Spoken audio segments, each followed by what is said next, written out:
countdown. Listen.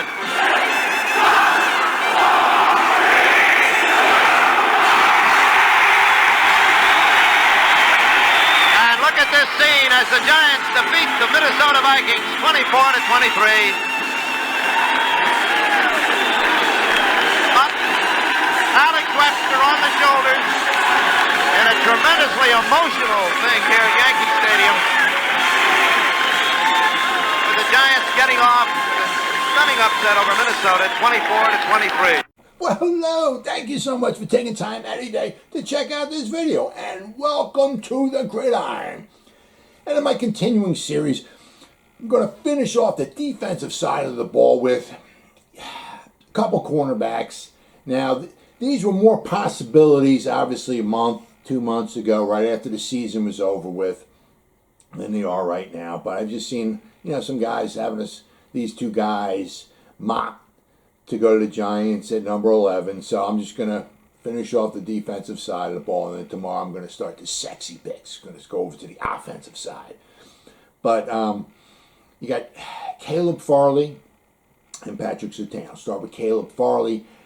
He, many people have him as a number one guy. He, unfortunately, his draft stock is probably going to start plummeting because he's having surgery on his back. It's minimally invasive. He has a herniated disc. They're going to get a little incision, insert a camera where they can, obviously see they need to repair. He has a herniated disc. They're going to try to repair the damaged portion of the disc.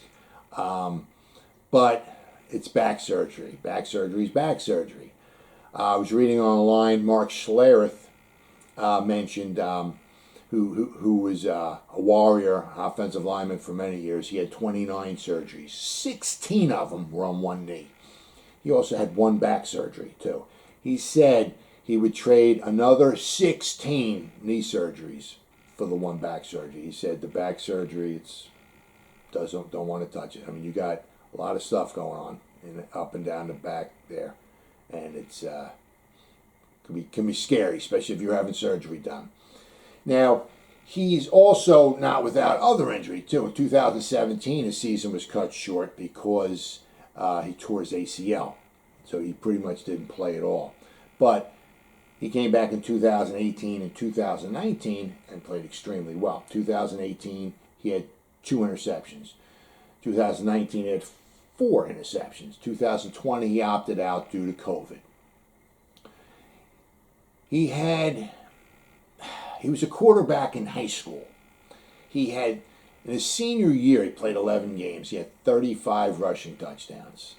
So the guy has got some moves. The guy is fast. He's 6'2", close to 210 pounds. He's 22 years old. He apparently was going to try to run at his pro day if he did have a sub 4.3 40. That's at the pro day. Usually the pro days, for whatever reason, are a little faster than if they were at the combine. So if he was at the combine, he'd probably run into 4.3s. But he had the ACL tear. So if he had an ACL tear and he was thinking about trying to run a 4.3 or a sub 4.3, there's no worries with his knee at all. 2019, very, very good year. He had 50 balls thrown his way. He gave up 1 touchdown. He gave up a little over 200 yards receiving. His quarterback rating was like a 29.2 in 2019. So he's really good. I've seen a lot of film on him. He plays off his guy a lot. His closing speed is really phenomenal. So he's off the guy when the guy, when the pass is in the air, the guy makes his move. His closing speed is almost second to none. He's just absolutely phenomenal, and he certainly deserved of possibly being the number 1 cornerback taken off the board here. But with his injury, it'd be interesting to see how far down the board he falls. Does he even get drafted in the first round? Does he go to the second round? We'll have to wait and see.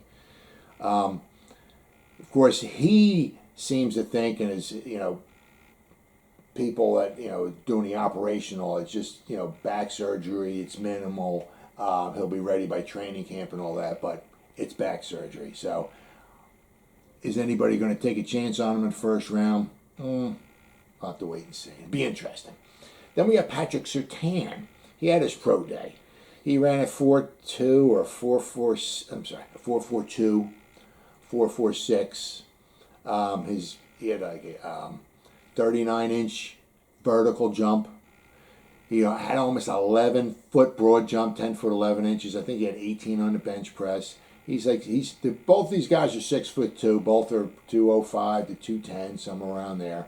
Patrick Surtain was the 2020 defensive player of the year in the SEC. He had 32 total tackles. He had no sacks. He had no forced fumbles. He had 1 fumble recovery, and he had 1 interception. And he was the defensive player of the year, which kind of shows you how good he is, what they think of. It's kind of like you just don't hear. It's like kind of like a Deion Sanders. I'm not comparing him to Deion Sanders, though. Deion Sanders, doesn't have the NFL record for interceptions. Why? Because they just don't throw the ball at him. Don't throw the ball at him. You're not going to get stats. You're not going to get huge stats. Patrick Surtain's good at coming up and tackling. 2020 did a very good job of shutting down his side of the field.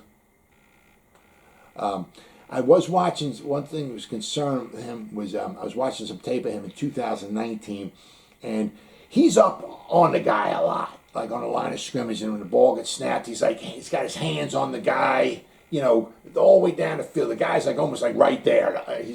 They're like right next to each other almost all the time. Some of the problem is that, and I'll have to watch this in the NFL, is when the ball is coming, he has his hands on the guy, either trying to hold or whatever. And I've seen quite a few times in 2009 where they were throwing flags on him for either holding or interference or so, because it's good in a way, because it's not like the ball's being thrown and the guy's 3 yards away from, he's right next to the guy, but he has to be careful with those hands, because you don't want to get, too many penalties called on you. He needs to clean that up a little bit, but apparently in 2020 he had a phenomenal year. Would either one of these guys be taken at number 11 by the Giants? I don't know. Now that we have Adoree Jackson, we have a nice, solid secondary. The only way I could see is taken is, if they thought one of these guys was that exceptional to add to the mix. We're not going to have Bradberry or Adoree Jackson forever, so sooner or later you're going to need a number 1 corner or an additional corner that can go in there and do a really good job. So if we drafted, I wouldn't say Farley, and not with the back surgery. If we drafted Surtain at number 11, you're putting him in there sooner or later. You're going to need him. So would it be the worst thing in the world? No. Would I do it? No. I think we need more pressing needs right now, because we're building for next year. We want to really get a good jump on it, and getting an additional cornerback to add into the mix of the guys we got in the secondary is just a bit much right now.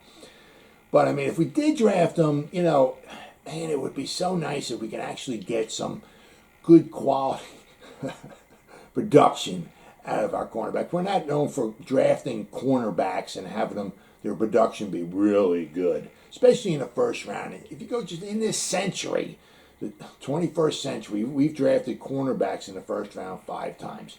First one was 2001. We drafted Will Allen. That year we didn't have a second round pick, so in the 3rd round we drafted Will Peterson, another cornerback. So we drafted 2 cornerbacks, the first 2 picks. And I'm like, man, we're set. We're good to go. Nope. Both guys were okay. Both guys had rather lengthy NFL careers, but were they, worthy of Will Allen's first year with us? He had 4 interceptions. That was his best year with us. They both played 5 years for us, then we let him go. 2007, we got Aaron Ross, who played 5 years for us. After 5 years, we let him go. But he won 2 Super Bowls with us. It was a decent cornerback. Okay, it was, we're looking at, lockdown, shutdown, first round, all pro kind of, no. But he was decent. We had 5 years with us. Let him go. He went to Jacksonville 2012, 2013. He came back and played another year with us. But he did win 2 Super Bowls with us. leads me to my next one. Prince of Mukamura in 2011. Once again, he played 5 years for us. We let him go. He had the Super Bowl victory, 2011. Decent cornerback. Nothing exceptional. Which then leads you, of course, then to our debacle of DeAndre Baker 2019, but 2016, Eli Apple, first round selection. Oh my God. And in 2019, we traded up to get DeAndre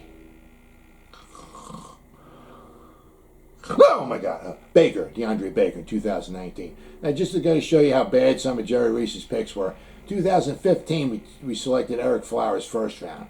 Second round, we wound up drafting Landon Collins. The second round pick was better, far better than the first round. 2016, we drafted Eli Apple. Second round, we drafted Sterling Shepard. The second round pick was far better. So, Jerry Reese had a couple home runs there. I'll give him a couple, like JPP, right? Odell Beckham Jr. He had a couple home runs, but boy, he struck out an awful lot. So between all of those guys that we had, I'm saying the first, between Allen, Peterson, Ross, Mukamura, all right, they all had rather lengthy careers in the NFL. I'm not even going to go over Eli Apple and DeAndre. I'm not even going to. But between the 5 guys we picked, Will Allen, Aaron Ross, Prince of Mukamura, Eli Apple, DeAndre Baker, I'll even throw Will Peterson in. You know how many Pro Bowl appearances we had between those guys? Not one. We drafted high draft choice cornerback. I mean, just a Pro Bowl, anything. Not one. You have to go back to 1980 when we drafted Mark Haynes out of Colorado, 1980, just before Bill Parcells became the coach. 82, 83, and 84, he made 3 Pro Bowls. He did very, very well for us. Unfortunately for him, he left us after the 85 season because in 86 we went to the Super Bowl and we won. Unfortunately for him, in 1986, the team he went to was the Denver Broncos, where we whooped up on their asses, all up in that ass, 39-20 in the Super Bowl. So unfortunately, he left us and he went to the wrong team. But he's the only guy in the first round that we drafted as a cornerback who actually went to the Pro Bowl. Wouldn't it be just lovely if we were actually able one time, especially in the 21st century, draft a cornerback in the first round just to make one Pro Bowl? Wouldn't that be so refreshing? I don't see it happening drafting either one of these guys, but as I said, I've seen these guys mocked to us, before Adoree Jackson. So I figure I'd just finish off the defensive side of the ball with these 2 gentlemen. Both quality cornerbacks. What's going to happen with Caleb Farley with the back surgery? I wish him nothing but the best. But I don't see us picking either one of these guys at number 11. But so tomorrow I'm going to start going over to the sexy side of the ball. Start going over the offensive ball players. Well, as always, guys, thank you so much for taking time any day. Check out this video. You guys stay safe out there and go Giants. Woo!